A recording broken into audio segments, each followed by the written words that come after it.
آج میں چاہتا ہوں ابتدا میں ذرا آپ سے گفتگو کی جائے شاہ ولی اللہ دہلوی رحمۃ اللہ علیہ کے پوتے صاحب ابقات، ایک صاحب عظیمت بزرگ شہید بالا کوٹ جناب شاہ اسماعیل شہید علیہ رحمہ کی زندگی، افکار.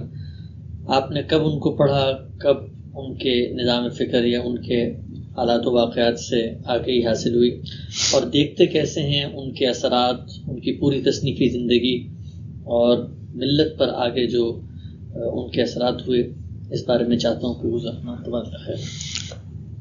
میں تو بہت بچپن سے ان سے واقف ہو گیا تھا، اور اس کی وجہ یہ بنی کہ میرے دینی علوم کے ابتدائی اساتذہ میں بعض بریلوی طرز فکر کے بزرگ تھے، اور میں ایک لمبے عرصے تک اپنے طالب علمی کے زمانے میں جمعہ کی نماز بھی مولانا ابوالطاہر نقشبند کے پیچھے پڑھتا رہا. گاہے گاہے وہاں شاہ اسماعیل شہید کی تقویت الایمان زیر بحث آ جاتی تھی. یہ آپ کے علم میں ہے کہ ہمارے ہاں جو کچھ تلخی پیدا ہوئی، جس کو بعد میں ہم بریلوی دیوبندی کشمکش میں بھی دیکھتے ہیں، اس میں تقویت الایمان کا بڑا حصہ ہے. تقویت الایمان انہوں نے اردو میں لکھی ہے، لوگوں نے پڑھی بھی زیادہ. صراط مستقیم فارسی میں ہے، اس سے زیادہ لوگ اس زمانے میں واقف نہیں ہوئے، اگرچہ مباحث اس میں بھی کم و بیش یہی ہیں. تو میں واقف ہو گیا تھا ان سے. اس وقت تو یہی تعارف تھا کہ ان صاحب نے کوئی بڑی غلطی کی ہے، اور عام طور پر ہمارے وہ بریلوی بزرگ یہ کہتے تھے کہ یہ تو اللہ کے پیغمبر کو اپنے بڑے بھائی کی طرح سمجھتے ہیں. تو اس طرح کی باتیں بچپن میں ہم نے سنی.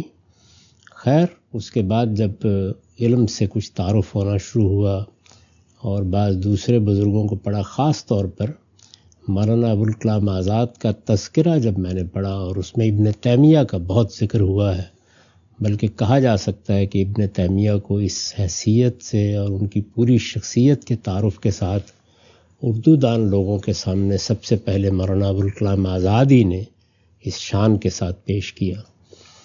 اس میں یہ توجہ ہوئی. شاہ ولی اللہ کا نام تو خیر ایک بڑا نام تھا ہی، تو اپنے مطالعے کے دوران میں پھر مجھے صراط مستقیم کو بھی اور منصب امامت کو بھی اور اسی طرح تقویت الایمان کو بھی پڑھنے کا موقع ملا. ابقات میں نے کالج میں آنے کے بعد پڑھی بھی ہے اور پوری کتاب پڑھائی بھی ہے. ابقات میں تو در حقیقت تصوف کا علم کلام موضوع بحث ہے، یعنی اس میں باقی دینی چیزیں نہیں ہیں. اس میں انہوں نے یہ بتایا ہے کہ علم کی اساس یا علم کی بنیاد کیا ہے، اور بالعموم ہمارے ہاں جس طرح سے تصوف کی اصطلاحات میں دین کو بیان کیا جاتا ہے، انہی کی شرح و وضاحت مختلف ابقات میں کی ہے. اور پھر آخر میں جا کر یہ بھی بتا دیا ہے کہ جو لوگ ان مدارج کو طے کرتے ہیں اور جن کے ہاں اس فیضان کا ظہور ہوتا ہے، جس کو ہم وحدت الوجودی یا وحدت الشہودی فکر میں دیکھتے ہیں، تو ان کا کیا مرتبہ ہوتا ہے اور ان کے مراتب اور ان کی تجلیات کی نوعیت کیا ہوتی ہے. تو وہ پوری کتاب حقیقت میں صوفیانہ تعبیر ہے دین کی، یا اس کا علم کلام کہہ لیں، اس کو نہایت ہی خوبصورت انداز میں بیان کرتی ہے. ہو سکتا ہے کہ بعض لوگوں کو اس علم سے زیادہ دلچسپی نہ ہو، لیکن میں مثال کے طور پر یہ عرض کروں گا کہ جیسے نحو کی کتابوں میں زمخشری کی مفصل ہے، یعنی آپ بہت سی کتابیں دیکھتے ہیں. سیبویہی کتاب کا معاملہ تو یہ ہے کہ وہ ایک بحر ناپیدا کنار ہے، آپ اس میں اگر چلے جائیں گے تو کچھ معلوم نہیں ہوگا کہ ساحل کہاں رہ گیا اور سمندر کہاں سے آ گیا. لیکن اور بھی بہت سی کتابیں ابن ہشام کی ہیں، ابن عقیل کی ہیں، جو عام طور پہ امہات سمجھی جاتی ہیں. زمخشری کی مفصل کی خوبی یہ ہے کہ بہت مختصر کتاب، لیکن بڑے ہی ایجاز کے ساتھ، یعنی کمال ایجاز کے ساتھ وہ اس فن یا اس علم کو بیان کرتی ہے، اور اس طرح بیان کرتی ہے کہ جیسے کہ ایک صاحب فن کو بیان کرنا چاہیے. ابقات کی نوعیت بھی ایسی ہے، یعنی اگر آپ اس کو دیکھیں تو صفحات کے لحاظ سے کم و بیش اتنی ہی کتاب ہے جتنی ایک زمخشری کی مفصل ہے، اور بالکل اسی طریقے سے وہ تصوف کے اس علم کلام کو، وحدت الشہود کیا ہے، وحدت الوجود کیا ہے، اس کے مختلف مسالک کیا ہیں، شیخ مجدد کا اور ابن عربی کا اختلاف کیا ہے، دونوں میں توفیق پیدا کرنے کی شاہ ولی اللہ صاحب کی کوشش کی کیا نوعیت ہے، اس کی توضیحات کرتے کرتے پھر وہ پورے اس علم کو بیان کرتے ہیں کہ جس میں مدارج طے کر کے اعلیٰ درجوں پر لوگ پہنچتے ہیں۔ تو ایک طرح سے تصوف کا ایک نہایت ہی جامع، نہایت ہی مدلل اور آپ کہہ سکتے ہیں کہ بہت ہی سحر انگیز بیان ہے۔ اگر آدمی علمی ذوق رکھتا ہو، کتاب ایک نصاب کسی کتاب کے طور پر پڑھی اور پڑھائی جا سکتی ہے، اگر کسی کو ذوق ہو کہ وہ اس سارے علم کو سمجھنا چاہتا ہو۔ تو ابقات کا معاملہ تو یہ ہے۔ باقی جو ان کی تصنیفات ہیں ان میں انہوں نے دینی حقائق بیان کیے ہیں، مسلمانوں کی حکومت کیسی ہونی چاہیے۔ ایسے منصب امامت اپنی جگہ بڑی اہم کتاب ہے، یعنی ایک ریاست یا ایک حکومت کا نظم اگر قائم ہوتا ہے، اس کے درجات کیا ہیں، اس کے مراتب کیا ہیں، اس کو بیان کیا ہے۔ تقویت الایمان میں اصل حیثیت توحید کے بیان کی ہے، یعنی توحید دین کا مرکز ہے، محور ہے۔ ہم توحید پرستی کہلاتے ہیں۔ توحید ہی ہمارے دین میں وہ بنیادی چیز ہے کہ جس کے بعد سارا دین گویا شاخوں کی طرح اس سے پھوٹتا ہے۔ تو اس کو انہوں نے موضوع بنایا ہے۔ اس زمانے میں اگر آپ پس منظر کے لحاظ سے دیکھیں تو 3 چیزیں لوگوں کے لیے تردد کا باعث بن رہی تھی، اچھے اہل علم کے لیے تردد کا باعث بن رہی تھیں۔ ایک یہ کہ ہندوستان میں تشیع کا، یعنی اہل تشیع کا جو نقطہ نظر یا فکر ہے یا ان کے رسوم ہیں، جیسے تعزیہ نکالنا ہے اور اس طرح کی چیزیں ہیں، ان کا بہت شیوع ہو رہا تھا۔ لوگوں کے ہاں عام طور پر ان کو پذیرائی حاصل ہو رہی تھی۔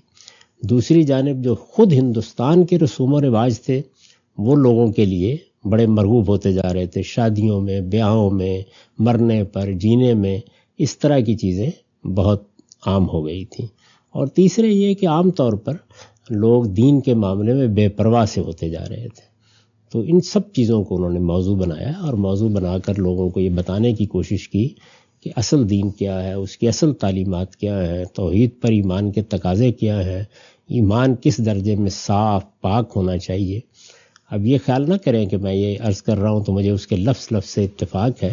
صراط مستقیم کے بہت سے مباحث، منصب امامت کے بعض مباحث، ان سب سے میں بہت سی چیزوں سے اختلاف کرتا ہوں، لیکن میں یہ عرض کر رہا ہوں کہ اس کے پیچھے جذبہ یہ تھا، محرک یہ تھا، اور اس طرح سے انہوں نے یہ خدمت انجام دی۔ وہ بہت بڑے لوگوں میں سے ہیں۔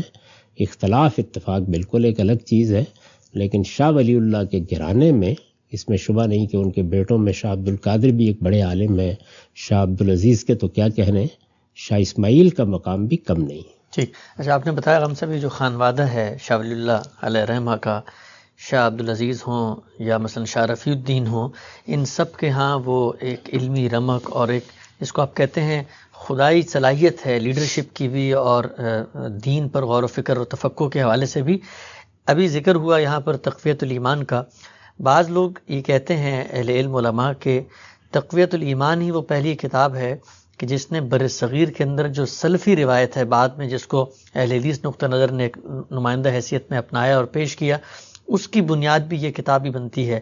کتاب کے جو مباحث ہیں، مسئلہ امتناع نظیر ہے، امکان نظیر ہے، یہ حیات بعد وفات، یہ وہ ساری چیزیں ہیں جو بعد میں سلفی نقطہ نظر نے اس کو اپنایا اور بڑے زور و شور سے بر صغیر میں وہ رائج ہوئی۔ کہا یہ بھی جاتا ہے کہ بڑی تعداد میں حنفی یہاں تھے اور حنفیوں کو بانٹنے میں بھی، 2 نقطہ نظر میں تقسیم کرنے میں بھی اس کتاب کا رول ہے۔ تو کیا آپ اس علم کی جو صنعت کو لوگ ملاتے ہیں اس سے اتفاق کریں گے؟ نہیں، میں اس سے اتفاق نہیں کرتا۔ میرے نزدیک اگر اس چیز کو سمجھنا ہے تو خود شاہ ولی اللہ کو دیکھنا چاہیے۔ شاہ ولی اللہ ہی کی شخصیت میں ان دونوں پہلوؤں کا بہت کمال پر ظہور ہوا ہے۔ یعنی ایک جانب ہمارے ہاں جو علم کلام کی روایت پیدا ہوئی، فلسفیانہ مباحث کو جس طریقے سے دینی تعبیرات کے ساتھ ہم آہنگ کیا گیا، اس کی ایک پوری تاریخ ہے۔ یعنی وہ سلسلہ ہمارے ہاں بہت بڑے بڑے فلسفے سے دلچسپی رکھنے والے لوگوں کے ہاں پروان چڑھا۔ ابن سینا تھے، ابن رشد تھے، فارابی تھے، ان لوگوں کے اثرات ہوئے۔ اور دوسری جانب جو دین کی صوفیانہ تعبیر ہے، جس کا ایک بڑا ظہور ہم امام غزالی کے ہاں دیکھتے ہیں، یہ چیز پس منظر میں آ گئی۔ تو شاہ ولی اللہ کے ہاں جس طرح یہ جو علمی پس منظر ہے، یعنی کلامی پس منظر، فلسفیانہ پس منظر، صوفیانہ تعبیر کا پس منظر، یہ آپ کو بہت کمال پہ نظر آتا ہے۔ ان کی کتابیں اگر آپ دیکھیں، سطاعت ہے، لمحات ہے، اسی طرح سے فیوز الحرمین ہے، اسی طریقے سے انہوں نے اپنے بعض احوال اور اس طرح کی چیزیں بیان کی ہیں، تفہیمات کے بعض مباحث ہیں، البدور البازغہ ہے، تو سب جگہوں پر آپ کو اس کا ظہور ملے گا۔ دوسرا ان کا پہلو یہ ہے کہ وہ دینی فکر کی تجدید کے مقام پر کھڑے ہیں، اور اس میں ظاہر بات ہے کہ وہ توحید کو بھی بہت نکھار کے پیش کرتے ہیں۔ ان کی بعض عبارتیں تو ایسی ہیں کہ ان کو نکال کر جب لوگوں کے سامنے رکھا جاتا ہے تو وہ حیران ہو جاتے ہیں کہ اچھا یہ شاہ صاحب کے جیسے صوفی کی لکھی ہوئی عبارتیں ہیں۔ تو یہ دوسرا پہلو ہے جس کا ظہور مثال کے طور پر تفہیمات کے بعض مباحث میں ہوا ہے، سب سے بڑھ کر حجت اللہ البالغہ میں ہوا ہے کہ دین کو بدعات سے الگ کر کے اس کی صحیح صورت میں پیش کیا جائے۔ اس میں جس چیز کی طرف آپ نے اشارہ کیا وہ بھی در آئی ہے، یعنی یہ ایک پرانی کشمکش تھی کہ فقہا کی ایک پوری روایت قائم ہو چکی تھی، اور حنفیت کی روایت ہی ہندوستان کی اصل روایت تھی۔ اس میں ظاہر ہے امام شافعی کا نقطہ نظر جو بنیادی طور پر اہل حدیث کا نقطہ نظر ہے، یعنی اہل حدیث حضرات جو بعد میں جس طرح سمجھے اور پہچانے جاتے ہیں اس سے اگر آپ قطع نظر کرتے ہیں تو اصل میں تو اس کی ابتدا امام شافعی کے فکر سے ہوئی ہے۔ تو شاہ صاحب نے ان چیزوں کو پہلی مرتبہ بہت مثبت طریقے سے پیش کیا، بعض چیزوں کی تحسین کی، یہاں تک کہہ دیا کہ بعض معاملات میں امام شافعی کا نقطہ نظر یا ان کی جو تنقید ہے وہ میرے نزدیک زیادہ قابل اعتنا ہے۔ تو اس طرح کے سب معاملات شاہ صاحب کے ہو چکے تھے، لیکن شاہ صاحب کی کتابیں عربی میں ہیں یا فارسی میں ہیں زیادہ تر، پھر ان کے بیٹوں کی وجہ سے اردو قارئین تک بھی بات پہنچی، تو آپ یہ کہہ سکتے ہیں کہ شاہ اسماعیل کی تقویت الایمان نے اسے عوام تک پہنچا دیا، ورنہ فکری لحاظ سے یہ دونوں چیزیں، یعنی ایک طرف تصوف، اس کا علم کلام، دین کی صوفیانہ تعبیر، اور دوسری جانب دین کو اس طرح تجدید کے ساتھ پیش کرنا، بدعات سے اس کو الگ کرنے کی کوشش کرنا، توحید کا صحیح تعارف کرانا اور توحید کے وہ تقاضے بیان کرنا کہ جو اللہ کے پیغمبر نے بیان کیے ہیں، تو یہ دونوں چیزیں بالکل متوازی شاہ صاحب کے ہاں ظہور پذیر ہوئی ہیں، اور انہی کا آپ ظہور پھر ان کی اولاد میں بھی دیکھتے ہیں، خاص طور پر شاہ اسماعیل میں۔ چنانچہ جس پائے کی کتاب یہ ان کی ابقات ہے اسی پائے کی کتاب ان کی صراط مستقیم بھی ہے۔ ٹھیک، اب صاحب آگے تھوڑا سا بڑھاتا ہوں میں اس بات کو، ہم طالب علموں کو آپ یہ بتائیے گا کہ وہ سیاسی منظرنامہ کیا ہے کہ دلی کے ایک علمی خانوادے کا چشم و چراغ، پڑھنا لکھنا، زبان و بیان، تفسیر کی ایک روایت لیے ہوئے تصنیف و تالیف کر رہا ہے، لیکن ہم دیکھتے ہیں کہ خاتمہ جو ہے وہ ہزارہ کے پہاڑوں میں، بالاکوٹ کی وادیوں میں لڑتے ہوئے شہید ہو کے ہو جاتا ہے۔ کیا چیز محرک بنی، کیا پس منظر میں تھا، وہ منظرنامہ کیا تھا کہ جس میں ایک عالم دین نے اٹھ کھڑے ہو کے ہتھیار پکڑ لیے اور آخر میں جو ہے وہ شہادت کا جام نوش فرمایا؟ یہ بھی کوئی نئی چیز نہیں ہے۔ دیکھیے ہماری ایک تاریخ ہے، اس تاریخ کی ابتدا حقیقت میں تو آدم سے ہونی چاہیے، اس لیے کہ اللہ کے پہلے پیغمبر وہی تھے۔ ہماری تاریخ سے مراد ہم جو اسلام کو اپنا دین کہتے ہیں، لیکن آخری ظہور بہرحال محمد الرسول اللہ صلی اللہ علیہ وسلم کے ذریعے سے ہوا ہے۔ میں کئی مرتبہ یہ عرض کر چکا ہوں کہ دو چیزیں بڑی بنیادی نوعیت رکھتی ہیں دین کے فہم میں۔ ایک یہ کہ اللہ تعالیٰ جب اپنے رسول قوموں کی طرف بھیجتا ہے تو اس میں ایک خصوصی قانون زیر بحث آتا ہے، یعنی جب بھی کوئی رسول اپنی قوم کی طرف آتا ہے یا جو لوگ ان کے براہ راست مخاطبین ہوتے ہیں ان پر اللہ کی حجت پوری کر دیتا ہے، تو اس کے بعد اللہ تعالیٰ کی طرف سے دنیا میں جزا و سزا ہوتی ہے۔ دنیا میں جزا و سزا ہوگی تو شرک پر سزا ہوگی، کفر پر سزا ہوگی، ارتداد پر سزا ہوگی۔ یہ تین وہ چیزیں کہ جن کی سزا اصلاً آخرت میں ملنی ہے، لیکن رسولوں کی بعثت کے نتیجے میں دنیا میں یہ سزا ملتی ہے۔ یہ سزا اگر تو اللہ تعالیٰ کی طرف سے اس کے فرشتوں کے ذریعے سے کسی قوم کو ملی ہے تو زیادہ تردد نہیں ہوتا، قوم مٹا دی گئی، مثلا قوم نوح، مثلا قوم عاد، مثلا قوم سمود، ان کو آدمی پڑھتا ہے تو کوئی تردد نہیں ہوتا۔ رسول اللہ صلی اللہ علیہ وسلم کے زمانے میں یا آپ کی بعثت کے بعد یہ سزا صحابہ کے ہاتھ سے دی گئی۔ اس کو بیان کرتا ہے نا قرآن کہ اللہ تعالیٰ اب اپنا آخری فیصلہ سنائیں گے، کیونکہ محمد صلی اللہ علیہ وسلم اللہ کے رسول ہیں۔ جن لوگوں پر انہوں نے اللہ کی حجت پوری کر دی ہے ان کو اس دنیا میں سزا دی جائے گی، تو اس کے الفاظ کیا ہیں؟ یصیبکم اللہ بعذاب من عندہ او بایدینا، یعنی صحابہ کرام کی زبان سے کہلوایا گیا ہے قرآن میں کہ اب عذاب دو صورتوں میں سے کسی ایک صورت میں آئے گا، یا وہ اللہ کی طرف سے براہ راست آئے گا، اس کے فرشتے ٹوٹ پڑیں گے، اور یا یہ ہوگا کہ ہمارے ہاتھ سے آئے گا۔ تو وہ صحابہ کے ہاتھ سے آیا۔ تو اس طرح گویا اللہ تعالیٰ کی طرف سے دنیا میں جزا و سزا کا ظہور سب پیغمبروں کے معاملے میں ہوا ہے، رسالت مآب صلی اللہ علیہ وسلم کے معاملے میں اس خاص صورت میں ہوا۔ ایک پہلو یہ۔ دوسرے یہ کہ یہ بات بھی میں کئی مرتبہ عرض کر چکا ہوں کہ سیدنا ابراہیم علیہ السلام کے بعد اللہ تعالیٰ نے یہ فیصلہ کیا کہ اب وہ نبوت کے لیے ایک قوم کا انتخاب کرے گا، جس کو ہم ذریت ابراہیم کہتے ہیں۔ ابراہیم کی اولاد کو منتخب کر لیا گیا۔ یہی وہ مضمون ہے جو قرآن مجید کی پہلی صورتوں میں آپ 30-32 آیت کے بعد جب سورہ بقرہ کی تمہید پوری کرتے ہیں سامنے آ جاتا ہے۔ یا بنی اسرائیل، میں نے تمہیں دنیا بھر کی قوموں میں منتخب کیا ہے اور علم کی بنیاد پر منتخب کیا ہے اور فضیلت دی ہے، اب میں تم سے پوچھتا ہوں۔ تو یہ جو انتخاب تھا اس کے لیے ظاہر ہے یہ اب قوموں کا انتخاب کیا گیا، پہلے تو فرد کا ہوتا تھا، یعنی ایک شخص کو اللہ نے نبی بنا دیا، ایک شخص کو رسول بنا دیا۔ سورہ آل عمران میں اس کو بیان کیا نا کہ ان اللہ اصطفیٰ آدم و نوحً، پہلے ہم آدم اور نوح یعنی افراد کو منتخب کرتے تھے، اب کیا کر رہے ہیں؟ وہ آل ابراہیم و آل عمران علی العالمین، اب ہم نے آل ابراہیم کا انتخاب کر لیا۔ تو پوری آل ابراہیم کا کم و بیش 2000 قبل مسیح میں انتخاب کر لیا گیا، اور 1500 قبل مسیح کے قریب سیدنا موسیٰ کی بعثت ہوئی۔ اس کے بعد یہ فیصلہ کیا گیا کہ ایک خاص علاقے میں یہ لوگ آباد ہوں گے۔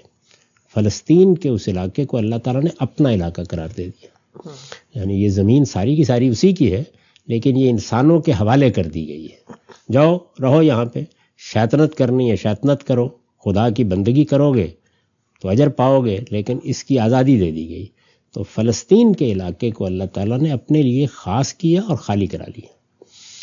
اس کے بعد جب بنی اسرائیل اس منصب سے معزول ہوئے سیدنا مسیح کے بعد، تو دوسرا فیصلہ بھی اس سے پہلے ہی ہو چکا تھا، وہ سرزمین عرب کا انتخاب تھا آخری پیغمبر کی بعثت کے لیے۔ تو جو حیثیت فلسطین کی تھی وہی اب قیامت تک جزیرہ نما عرب کی۔ جزیرہ نما عرب ہو یا فلسطین، دونوں کے بارے میں کچھ خصوصی احکام ہیں، یعنی ان علاقوں میں کوئی غیر مسلم آباد نہیں ہو سکے گا، ان میں کوئی دوسرا مذہب استقرار نہیں پا سکے گا، ان میں کسی بت پرستی کو، خدا سے کسی انحراف کو گوارا نہیں کیا جائے گا۔ تو یہ اللہ کی مسجدیں ہیں ایک طرح سے پورے علاقے۔ تو یہ دو چیزیں ملحوظ رکھیے۔ اب یہ دونوں چیزیں جو ہیں ان کو اگر اس طرح سے سمجھ لیا جاتا کہ یہ جو قانون ہے شرک، کفر، ارتداد کے خلاف اقدام کا، یہ بھی در حقیقت رسولوں کے بارے میں خدا کے خصوصی قانون کا ظہور ہے، اور یہ جو جزیرہ نما عرب کے اندر اقدامات کیے گئے ہیں یہ بھی اللہ تعالیٰ کا ایک دوسرا فیصلہ ہے جس کا نتیجہ ہے۔ اگر سمجھ لیا جاتا تو معاملہ درست ہو جاتا، لیکن ایسا نہیں ہوا۔ ہمارے ہاں بالعموم یہ خیال کیا گیا کہ رسول اللہ صلی اللہ علیہ وسلم کے ذریعے سے ایک غیر معمولی نمونہ پیش کیا گیا ہے اسلامی انقلاب کا یا اسلامی حکومت کا۔ اب دیکھیے نا کہ ایک خدائی سنت کا ظہور ہوا، اللہ کے ایک فیصلے کو اللہ تعالیٰ نے اس طرح سے نافذ کیا، یہ ایک پہلو ہے۔ اس کو نظر انداز کر کے آپ اس کو انقلاب کی، اسلامی حکومت قائم کرنے کی جدوجہد میں تبدیل کر دیتے ہیں۔ جب یہ تبدیل ہو گئی تو اب اس کا ظہور کہاں ہوا تھا؟ محمد الرسول اللہ صلی اللہ علیہ وسلم کی بعثت کے بعد جزیرہ نما عرب میں۔ اس کے بعد خلفائے راشدین نے اس کو گویا پایہ تکمیل تک پہنچایا۔ تو پایہ تکمیل تک رسول کے بعد جن لوگوں نے پہنچایا وہ اپنی سیرت، اپنے کردار کے لحاظ سے بھی غیر معمولی نمونہ تھے۔ اسی لیے رسالت مآب صلی اللہ علیہ وسلم کی بعض روایتوں میں ان کی خلافت کو خلافت علی منہاج النبوہ کہا گیا ہے۔ یہ پورا منظر ہے، مسلمانوں کے لیے یہ آئیڈیل بن گیا۔ اچھا، یعنی یہ خدائی سنت کا ظہور تھا جو آئیڈیل نہیں بننا چاہیے تھا، اس لیے کہ یہ گویا اپنے آپ کو رسالت کے منصب پر فائز کر دینے کے مترادف ہے، لیکن وہ آئیڈیل بن گیا۔ یعنی جزیرہ نما عرب میں کیا ہوا اور اس موقع کے اوپر رسول اللہ کے مخاطبین کے ساتھ کیا ہوا، اور جو حکومتیں قائم ہوئیں انہوں نے کس طرح اپنے فرائض اور ذمہ داریاں انجام دیں۔ تو اللہ تعالیٰ کی ایک سنت کے ظہور کے بجائے جب اس کو ایک معمول کا عمل قرار دے دیا گیا تو اب وہ آئیڈیل بن گیا۔ مسلمانوں کے ہاں جتنا کچھ بھی اس معاملے میں خون خرابہ ہوا ہے، اگر آپ دیکھیں تو اس کی پوری تعریف چاہیے. اچھا، آئیڈیل جن لوگوں نے سمجھا وہ کیسے لوگ ہوں گے آپ کے خیال میں؟ وہ نہایت نیک ہوں گے، نہایت متقی ہوں گے، نہایت خدا ترس ہوں گے. ان کی انتہائی آرزو ہوگی کہ وہ دنیا میں ایک مرتبہ پھر ابو بکر و عمر کو دیکھیں. یہی ہوگا نا. تو یہ دیکھ لیں کہ اس کے بعد ہمارے ہاں جب وہ بڑا فتنہ پیدا ہوا تو اس کی ابتدا کہاں سے ہوئی. یعنی سیدنا عثمان کو بعض لوگوں نے اس معیار پر نہیں سمجھا. یعنی ایک آئیڈیل ہے سامنے کھڑا ہے، وہ آئیڈیل رسول اللہ ہے، وہ آئیڈیل اس کے بعد ابو بکر و عمر ہے. تو بعض لوگوں کے نزدیک وہ اس معیار پر نہیں رہے. حالانکہ قانون قدرت کے مطابق تو معیار کو نیچے آنا ہی تھا. وہ جو کچھ ہو گیا تھا وہ ایک خدائی سنت کا ظہور تھا. تو بغاوت ہو گئی، کیسا فتنہ برپا ہوا، ان کو شہید کر دیا گیا. وہ لوگ بھی اصل میں یہ دعویٰ لے کے اٹھے تھے کہ ہم اس پرانی آئیڈیل مثالی حکومت کو بحال کرنا چاہتے ہیں. تو ایک آئیڈیل اور مثالی حکومت کی بحالی پھر آپ جانتے ہیں کہ حادثہ کربلا کی صورت میں نمودار ہوئی. پھر اس کے بعد کوئی 200-250 کے قریب خروج ہیں جو پے در پے اسی چیز کو حاصل کرنے کے لیے بنو امیہ کے زمانے میں ہوئے. اس زمانے میں جتنی تحریکیں اٹھیں، مثلا ابو مسلم خراسانی کی تحریک، خود عباسیوں کی تحریک، علویوں کے بہت سے خروج، سب کے اندر یہی چیز موجود ہے. تو اس میں بالعموم جو لوگ نکلے وہ ایسے ہی تھے جس طرح آپ نے اپنے زمانے میں طالبان کو دیکھا، اسامہ بن لادن کو دیکھا. یہ لوگ بڑی محبت رکھتے تھے دین کے ساتھ، دین کا علم بھی رکھتے تھے، لیکن اس خواہش میں مبتلا ہوئے کہ ہم ایک مرتبہ پھر وہی دنیا دیکھیں. ایک آئیڈیل ہے، اس کو ہم حاصل کرنے کی کوشش کریں. تو سید صاحب، سید احمد بریلوی، جنہوں نے اصل میں ہندوستان میں اس تحریک کو دوبارہ شروع کیا، بہت اس سے پہلے بھی کوششیں ہوئی ہیں. امام غزالی کے بعد شاگردوں نے کی ہیں، ادھر مراکش میں ہوئی ہیں. خود ہندوستان میں بنگال کے علاقے میں فرائضی تحریک اسی علم کو لے کر اٹھی ہے. کتنے لوگ ہیں کہ جنہوں نے مہدویت کے دعوے اسی بنیاد پر کیے ہیں. تو عام طور پر اس میں آئیڈیل یہی ہوتا تھا کہ وہ دنیا دوبارہ لائی جائے. یعنی جو دنیا ہم نے تاریخ کے آئینے میں دیکھی ہے اس کو دوبارہ لایا جائے. تو سید صاحب نے بھی اسی کو اصول بنا کر ہندوستان میں شروع کیا. آپ اگر ابتدائی ان کی کاوشیں دیکھیں تو وہ زیادہ تر اصلاحی ہیں. یہ جو شاہ اسماعیل ہے یہ تو خالص علمی پس منظر سے تعلق رکھتے ہیں. ان کے ہاں کچھ لیڈری تھی. یہ شاہ عبد الغنی کے پوتے ہیں، ان کا تعلق اس طرح نہیں تھا. لیکن انہوں نے جب اس تحریک کی ابتدا کی اور اس طرح کئی جگہوں پر تعزیے توڑ دیے گئے، لوگوں کو حج معطل ہوا تھا، اس کے لیے ترغیب دی گئی، بدعات کے خلاف، رسوم و رواج کے خلاف، بیواؤں کی شادی جیسے مسائل، اس طرح کی چیزوں کو انہوں نے موضوع بنایا. تو ادھر یہ بھی شاہ ولی اللہ کے اولاد اور یہ پورا گھرانہ دین کے ساتھ جیسا کچھ تعلق رکھتا تھا، یہ حضرات بھی اس سے متاثر ہوئے. تو سید صاحب کی بیعت کر لی انہوں نے. درحال کے علم میں تو شاہ اسماعیل آسمان و زمین، عمر میں بھی کہتے ہیں بڑے تھے، عمر میں بڑے تھے. تو اس سب کے باوجود انہوں نے ان کی بیعت کی اور ان کے ساتھ اس اصلاحی تحریک میں شامل ہو گئے. تو پہلے مرحلے میں تو یہ اصلاحی تحریک ہی تھی. پھر اس کے بعد آہستہ آہستہ خیال ہوا کہ اس اسلامی حکومت، ادھر انگریز آ گئے تھے، کمپنی کے یہاں پر بہت سے اثرات پیدا ہو گئے تھے اور پنجاب میں سکھوں کی حکومت تھی. تو یہ خیال کیا انہوں نے کہ اس کے لیے سب سے بہتر جگہ خیبر پختونخوا کا علاقہ ہے. تو وہاں یہ لوگ چلے گئے. آہستہ آہستہ کوئی 8-10 ہزار کے قریب لوگ تھے جو بمشکل جمع ہو سکے تھے. وہاں پر انہوں نے ایک اسلامی حکومت قائم کر ڈالی. اچھا، باقاعدہ حکومت قائم. سید صاحب کے خلافت کا اعلان کر دیا گیا اور اس میں ظاہر ہے نہ کوئی تیاری کی گئی، نہ حالات کو دیکھا گیا، نہ یہ اندازہ کیا گیا کہ یہ یہاں کیا ہے. ایسے ہی ہے نا کہ رسول اللہ صلی اللہ علیہ وسلم مدینے میں گئے اور آپ کی حکومت قائم ہو گئی. تو یہ حضرات جو تھے اس زمانے کے صوبہ سرحد میں گئے اور حکومت قائم ہو گئی. تو ہو گئی قائم، لیکن بہت جلد اس کے خلاف بغاوت نیچے سے پیدا ہونا شروع ہو گئی. قرآن مجید کو اب پڑھیں، معاف کیجیے جی، قرآن مجید کو پڑھیں تو یہ معلوم ہوتا ہے نا کہ رسول اللہ صلی اللہ علیہ وسلم جب مدینہ میں تشریف لائے ہیں تو وہاں عبداللہ بن ابی کو بادشاہ بنائے جانے کا پہلے سے خیال تھا، یا سربراہ کہیں یا ایک شیخ قبیلہ. لیکن اس کے ارمانوں پر بھی اوس پڑ گئی. تو اوس اور خزرج میں بھی بہت سے لوگ تھے، یہود میں بھی تھے، کہ جو رسول اللہ کی اس حیثیت کو قبول نہیں کر رہے تھے. میں اس وقت یہ تقابل نہیں کر رہا کہ وہاں یہ معاملہ کیسے ہوا، اس میں مادی اسباب کس طرح کے تھے، اللہ کا کیا اس میں معاملہ رہا. تو خیر ان لوگوں نے بالکل میں نے عرض کیا نا کہ یہ آئیڈیل اس کو بنایا گیا ہے، بالکل اسی طریقے کے اوپر یہ خیال کیا کہ جیسے وہاں پر صحابہ کا ایک لشکر تھا، ہم نے بھی اپنے اندر وہ سیرت وہ کردار پیدا کر لیا. رات رات ہم بھی اللہ کے سامنے کھڑے ہوتے ہیں اور نمازیں پڑھتے ہیں اور تہجد پڑھتے ہیں اور روتے ہیں اور دعائیں کرتے ہیں. ہم بھی اپنے گھروں سے نکل کھڑے ہوئے ہیں، ہم نے بھی ہجرت کی سعادت حاصل کر لی ہے. تو اب اللہ کی نصرت اسی طریقے سے آئے گی. لیکن بغاوت ہو گئی اور بہت برے طریقے سے بغاوت ہوئی. یعنی میں خود جب پشاور میں جس طرح کی بغاوت ہوئی تھی اس کے حالات پڑھتا ہوں تو بہت یعنی ازردہ ہو جاتا ہوں. اچھا، یعنی اندر سے اپنے لوگوں نے بغاوت کر دی. وہ قوانین، وہ جو وہاں پہ زمیندار تھے بڑے، جن کا پہلے اقتدار تھا، یک بیک آپ نے جا کر ان کی یہ حیثیت ختم کرنا شروع کر دی.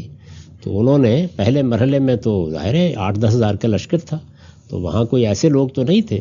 اچھا شروع میں یہ چونکہ جہاد کا ایک پہلو تھا تو لوگ ان کے ساتھ ہمدردی بھی رکھتے تھے اور ساتھ بھی دینے کے لیے آئے، شامل بھی تھا. سکھوں کا معاملہ بھی تھا، نہیں سکھوں کی وہاں حکومت نہیں تھی، یعنی سکھوں کی حکومت تو بھی وہاں نہیں پہنچی تھی. رنجیت سنگھ کی خواہش تھی کہ اس علاقے کو بھی اپنے کنٹرول میں لے، لیکن وہاں کے لوگوں کے اندر ایک اسلامیت تو رہی ہے ہمیشہ، آج بھی ہے. تو جہاد کا جذبہ تھا جس کے تحت لوگ ساتھ بھی آئے، شامل بھی ہوئے، انہوں نے کچھ کنٹریبیوٹ بھی کیا. لیکن یہ کہ آپ یک بیک جا کر وہاں کے سارے نظم اور اقتدار کو الٹ دیں، یہ بھی تو ایک سائنس ہے نا.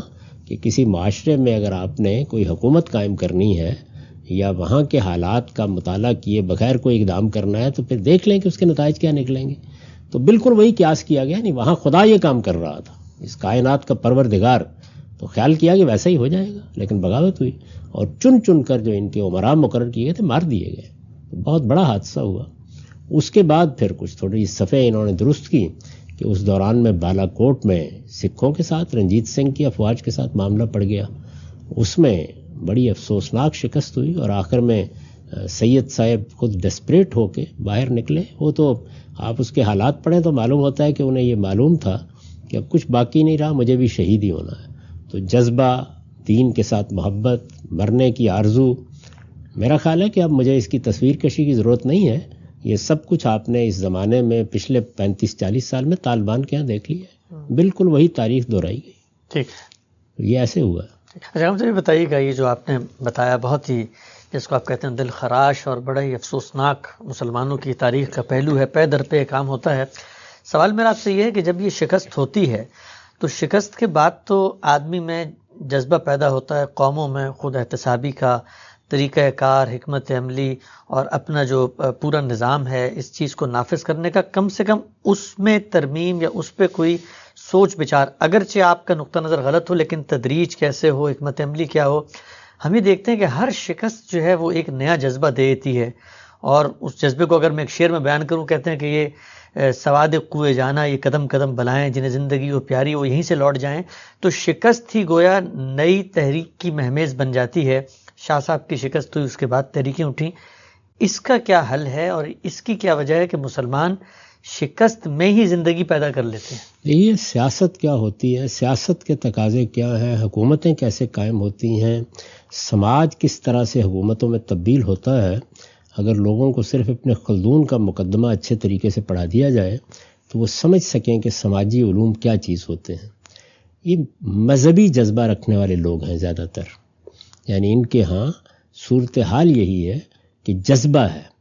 اب یہ کہ کون لوگ ہوتے ہیں کہ جن کے پاس سیاسی قیادت آتی ہے، اس کے عوامل کیا ہوا کرتے ہیں، اس کا لحاظ کیے بغیر ایک سائنس ہے پوری کی پوری. یعنی دنیا میں سیاسی معاملات کیسے روب عمل ہوتے ہیں یہ ایک سائنس ہے، اس کا کوئی علم کوئی مطالعہ یہ سرے سے نہیں ہوتا، ایک جذبہ پیدا ہوتا ہے. تو جذبے کی وجہ کیا ہے؟ جذبے کی وجہ میں نے آپ کو بتایا کہ وہ آئیڈیل ہے. اب مجھے یہ بتائیں کہ اس آئیڈیل میں جن لوگوں کے پاس اقتدار آیا وہ تو پہلے سے عرب میں جو سماجی حالات تھے ان کا پروڈکٹ نہیں تھے. یعنی ابو بکر و عمر کی تو یہ حیثیت نہیں تھی، صحابہ کرام کی بھی نہیں تھی، وہ تو پچھلی صفوں سے نکلے.